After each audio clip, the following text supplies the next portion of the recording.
Hello friends, ഞാൻ ഷീബ ടെസി. പുതിയൊരു വീഡിയോയിലേക്ക് എല്ലാവർക്കും സ്വാഗതം.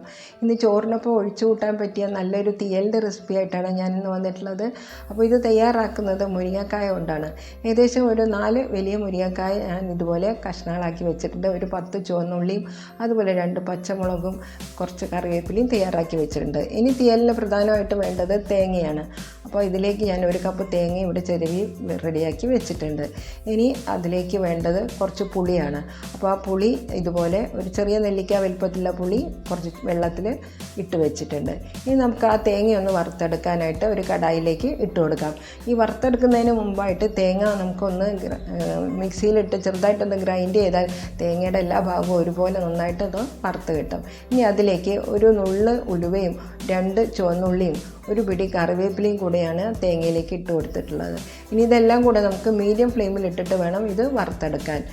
തേങ്ങ പെട്ടെന്ന് ഹൈ ഫ്ലെയിമിലിട്ട് വറുത്തെടുത്തു കഴിഞ്ഞാൽ കരിഞ്ഞു പോയിട്ട് തീയലിൻ്റെ ടേസ്റ്റ് തന്നെ മാറിപ്പോകും. അതുകൊണ്ട് മീഡിയം ഫ്ലെയിമിലിട്ട് വളരെ സമയമെടുത്തിട്ട് വേണം തേങ്ങ ഇതുപോലെ ഒന്ന് വറുത്തെടുക്കേണ്ടത്.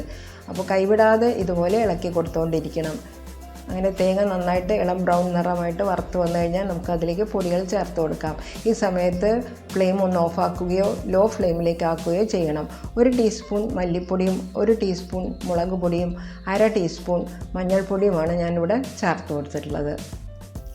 ഈ പൊടികളുടെയൊക്കെ പച്ചമണം ഒന്ന് പോകുന്നതിന് വേണ്ടിയിട്ട് ആ ലോ ഫ്ലെയിമിൽ തന്നെ നമുക്കിത് നന്നായിട്ടൊന്ന് ഇളക്കി പൊടികളെല്ലാം ഒന്ന് ചൂടാക്കിയെടുക്കാം.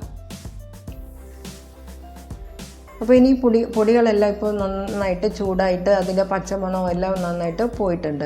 അപ്പോൾ ഇനി ഈ സമയത്ത് നമുക്ക് ഫ്ലെയിം ഓഫാക്കിയിട്ട് പൊടികളെല്ലാം ഒന്ന് തണുക്കാനായിട്ട് മാറ്റി വയ്ക്കാം. തണുത്ത ശേഷം നമുക്കിത് മിക്സിയിലിട്ട് നല്ല പേസ്റ്റ് പോലെ നമുക്ക് അരച്ചെടുത്ത് കൊണ്ടുവരാം.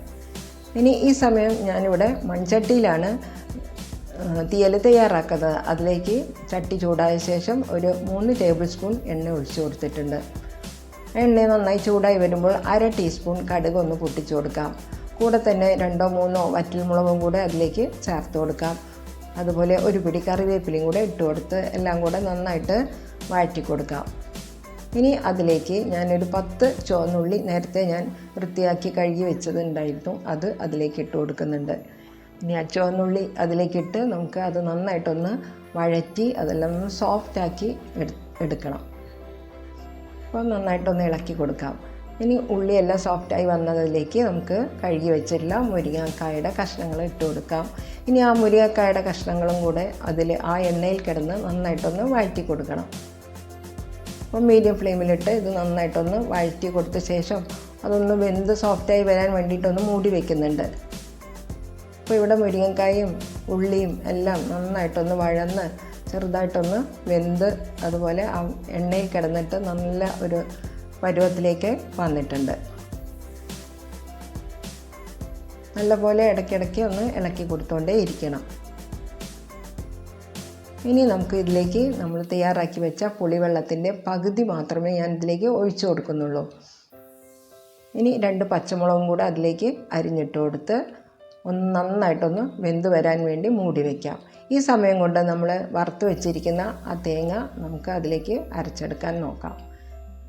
ഇനിയിപ്പോൾ കഷ്ണങ്ങളെല്ലാം വെന്ത് കഴിഞ്ഞപ്പോൾ ഞാൻ അതിലേക്ക് ഉപ്പ് ചേർത്ത് കൊടുത്തിട്ടുണ്ട്.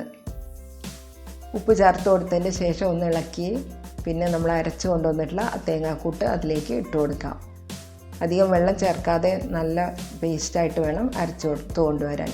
ഇനി ആ മിക്സി കഴുകിയ വെള്ളം കൂടെ അതിലേക്ക് ഒഴിച്ചു കൊടുക്കാം. ഇനി എല്ലാം നന്നായിട്ടൊന്ന് മിക്സ് ചെയ്തെടുക്കണം. അപ്പോൾ ഞാൻ നല്ല കുറുകിയ പരുവത്തിലാണ് ഈ തീയൽ തയ്യാറാക്കുന്നത്. അതുകൊണ്ടാണ് അധികം വെള്ളം ഒഴിച്ചു കൊടുക്കാത്തത്. നിങ്ങൾക്ക് കൂടുതൽ ഗ്രേവി ആവശ്യമാണെന്നുണ്ടെങ്കിൽ കുറച്ചുകൂടെ വെള്ളം ഇതിലേക്ക് ചേർത്ത് കൊടുക്കാവുന്നതാണ്. ഇനി ആ തേങ്ങയുടെ അരപ്പിൽ കിടന്നിട്ട് എല്ലാം കൂടെ ഒന്ന് നന്നായിട്ട് തിളച്ച് വരുമ്പോൾ പുളിയും ഉപ്പും എല്ലാം നോക്കുക. എനിക്കിവിടെ പുളി കുറച്ച് കുറവായിട്ട് തോന്നിയതുകൊണ്ട് ബാക്കിയുള്ള പുളിയും കൂടെ ഞാൻ അതിലേക്ക് ഒഴിച്ചു കൊടുത്തിട്ടുണ്ട്. ഈ സമയത്ത് നമുക്ക് ഉപ്പ് വേണമെങ്കിൽ ആവശ്യമുണ്ടെങ്കിൽ ചേർത്ത് കൊടുക്കാം. പുളിയൊക്കെ ഒന്ന് നോക്കി ഇനി മീഡിയം ഫ്ലെയിമിലിട്ട് നമുക്ക് അത് മൂടി വെച്ച് നന്നായിട്ടൊന്ന് തിളപ്പിച്ചെടുക്കണം. ഇപ്പം തീയൽ നന്നായിട്ട് തിളച്ച് വന്നിട്ടുണ്ട്. ഈ സമയത്ത് നമുക്ക് ചെറുതായിട്ടൊന്ന് ഇളക്കി കൊടുക്കാം. നല്ല കുറുകിയ പരുവത്തിലാണ് തീയൽ തയ്യാറാക്കിയിട്ടുള്ളത്. അപ്പോൾ ഇവിടെ വളരെ ടേസ്റ്റി ആയിട്ടുള്ള തീയലിവിടെ നന്നായിട്ട് തിളച്ച് വന്നിട്ടുണ്ട്. ആ എണ്ണയെല്ലാം നന്നായിട്ട് മുകളിലേക്ക് ഇങ്ങനെ നമുക്ക് കാണാൻ സാധിക്കും. അപ്പോൾ ഈ സമയത്ത് ഓഫാക്കി കളയാം. ഇപ്പം സെർവ് ചെയ്യാനുള്ള സമയമായി. അപ്പം നല്ല അടിപൊളി തീയലിവിടെ തയ്യാറായിട്ടുണ്ട്. എല്ലാവരും ഇതുപോലെ ഒന്ന് തയ്യാറാക്കി നോക്കണം കേട്ടോ. അപ്പോൾ റെസിപ്പി ഇഷ്ടമായി ലൈക്ക് ചെയ്യാനും ഫ്രണ്ട്സിനും റിലേറ്റീവ്സിനൊക്കെ ഷെയർ ചെയ്ത് കൊടുക്കാനും മറക്കരുത്.